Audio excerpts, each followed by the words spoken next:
Hi guys, आज के इस वीडियो के दौरान हम बात करने वाले हैं जीरियल इंफ्रा को लेकर। जीरियल इंफ्रा में आज के सेशन में फिर से वापस काफ़ी शानदार रिकवरी देखने को मिली है। अब रिकवरी के पीछे का लॉजिक क्या रहने वाला है वो भी हम चेक करने वाले हैं। साथ ही साथ अभी के टाइम जो रैली है तो वो टेम्परेरी देखने को मिल रही है या कुछ पॉजिटिव वे में इसका वर्क देखने को मिलने वाला है या नहीं, क्योंकि लगातार अभी बजट को लेकर काफ़ी अच्छी उम्मीदें देखने को मिल रही है टेलीकॉम सेक्टर को लेकर। तो यहाँ पर लास्ट टाइम देखने को जो मिला था कि स्टार लिंक के साथ कहीं ना कहीं जो कनेक्टेड जो डेटा था वो यहाँ पे अपडेट देखने को मिल रहे थे, पर यहाँ पे अब जीटीएल इंफ्रा की क्या हालात होने वाली है, क्या चीज़ें स्टेबल रहने वाली है, तो इन सब चीज़ों को कवर करेंगे। पर बता दूं 22 साल के लिए कोई भी रिकमेंडेशन सजेशन नहीं रहेगी, जानकारी ओनली एजुकेशन पर्पज के लिए रहेगी। प्राइस सबसे पहले अगर चेकआउट अगर करते हैं तो यहाँ पे ₹1.53 पे आज की क्लोजिंग रहेगी। लास्ट टाइम भी हमें काफ़ी बड़ी यहाँ पे जो है उतार चढ़ाव नजर आए थे, पर पिछले 5 सेशन के दौरान एक अच्छी रिकवरी का जो डेटा है वो देखने को मिलेगा। वहीं लास्ट 1 मंथ में आपको फिर से करेक्शन के ही मंजर आपको नजर आएंगे, यानी कि उतार चढ़ाव की जो चीज़ें थी वो काफ़ी ज़्यादा नजर आई है। पर आज के सेशन में अगर बात की जाए तो आज के सेशन में भारतीय बाजार से स्टेबल क्लोज रहे हैं लास्ट सेशन के मुकाबले। यहाँ पे अगर बात कर ली जाए वॉल्यूम को लेकर तो 7.5 करोड़ की वॉल्यूम रही है और यहाँ पे बी सेक्शन पर फिर से अच्छी क्वांटिटी दिखना स्टार्ट हो चुकी है। पर यहाँ पे एस सेक्शन पे फिर से कुछ जो डेटा है वो देखने को तो नहीं मिलेगा, पर यहाँ पे डिलीवरी 34% की है। अब महत्वपूर्ण चीज़ ये देखने को मिल रही है कि लगातार जहाँ हमें एक अच्छी स्टेबल लगातार रैली हमें देखने को मिल रही थी वो सब चीज़ें अब खत्म हो चुकी है, कहीं ना कहीं चीज़ों में बदलाव नजर आए। सबसे महत्वपूर्ण चीज़ आपको जो यहाँ पे डेटाबेस में देखने को नजर आएगी कि फिलहाल यहाँ पे जो डेटा है तो उसमें टेक्निकली डेटा में एक चीज़ इंपॉर्टेंट देखने को ये मिल रहा है कि जो रिलेटिव स्ट्रेंथ इंडेक्स है वो यानी कि आरएसआई इंडिकेटर वापस से अच्छा ओवरबॉट की तरफ बढ़ता हुआ नजर आ रहा है। और इसके पीछे भी एक और रीजन यहाँ पर देखने को ये मिल रहा है कि 50 दिन का जो मूविंग एवरेज है वो काफ़ी बढ़िया तेजी से अप साइड पे जा रहा है, यानी कि 200 दिन के मूविंग एवरेज को आगे चलकर यहाँ पे ब्रेक करता है तो काफ़ी अच्छा मोमेंट यहाँ पे बन जाएगा। क्योंकि यहाँ पे अगर कुछ इस प्रकार से यहाँ पे 200 दिन के मूविंग एवरेज को 50 दिन का मूविंग एवरेज यहाँ पे क्रॉस करके अगर ऊपर जाता है तो गोल्डन क्रॉसओवर बनेगा। और इस गोल्डन क्रॉसओवर की जो चीज़ें हैं वो काफ़ी बेहतरीन यहाँ पे नजर आएगी, क्योंकि गोल्डन क्रॉसओवर जब भी बनता है तो काफ़ी बढ़िया जो चीज़ है वो यहाँ पे निकल के आती है, काफ़ी बड़ा जो चांस है वो यहाँ पे निकल के आता है निवेशकों के लिए।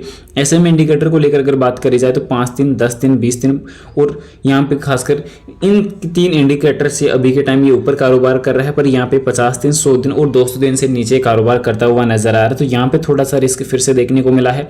बाकी का टेक्निकली डेटा में आज के सेशन में 9 करोड़ की NSE BSE पर दोनों एक्सचेंज पर वॉल्यूम देखने को नजर आई है। पर वही मेन चीज ये निकल के आई कि कंपनी के लास्ट टाइम जब नंबर्स हमें देखने को मिले थे Q1 के, तो कंपनी के Q1 में कंपनी की सेल गिरती हुई नजर आई।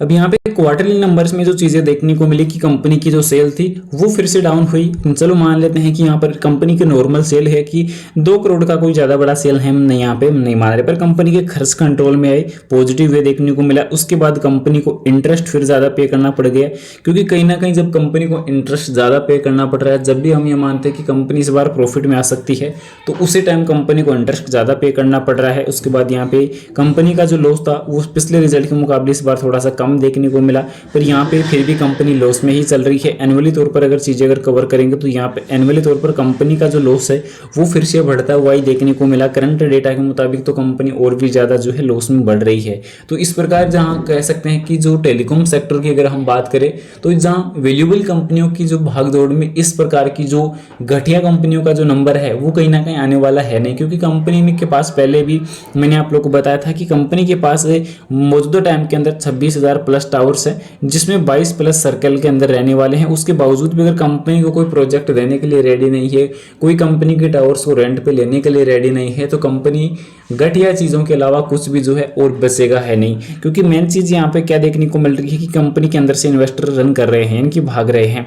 अब यहाँ पे प्रमोटर्स बिल्कुल घटिया हैं। और यहाँ पे DI की अगर बात की जाए तो DI जहाँ पे एक टाइम पे हमें लगभग 45.5% देखने को मिला करती थी वो आज घटकर 33.78% पे आ चुकी है। यानी कि सालाना बेसिस की अगर बात करी जाए या क्वार्टरली बेसिस पर अगर बात की जाए तो दोनों कंडीशन में कंपनी के DI के इन्वेस्टर भागते हुए नजर आए हैं। अब यहाँ पे हल्की सी जो है लास्ट रिजल्ट में देखने को मिला कि FI वापस इंक्रीज हुआ है, तो ये एक बड़ा ट्रैप हो सकता है। इसमें जो है पब्लिक को जो है सबसे ज़्यादा उलझाया जा रहा है, क्योंकि जहाँ पे अपन ने एक टाइम पे की जो 45% है DI और 51% जहाँ पे पब्लिक हमें देखने को मिल रही थी, उस कंडीशन में घटकर आज देखने को मिला कि कंपनी कंपनी की जो पब्लिक है वो बढ़ चुकी है। कंपनी के अंदर लगभग 63% तक पब्लिक होल्डिंग हो चुकी है।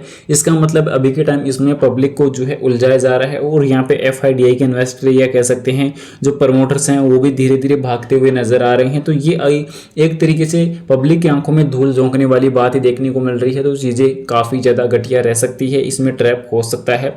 फिलहाल बता दूं बाय सेल के लिए कोई भी रिकमेंडेशन सजेशन नहीं रहने वाली, जानकारी ओनली एजुकेशन पर्पज के लिए रहेगी। इन्वेस्टमेंट करने से पहले अपने फाइनेंशियल एडवाइजर की सलाह जरूर से ले, खुद की रिसर्च जरूर से कर ले। Thanks for watching this my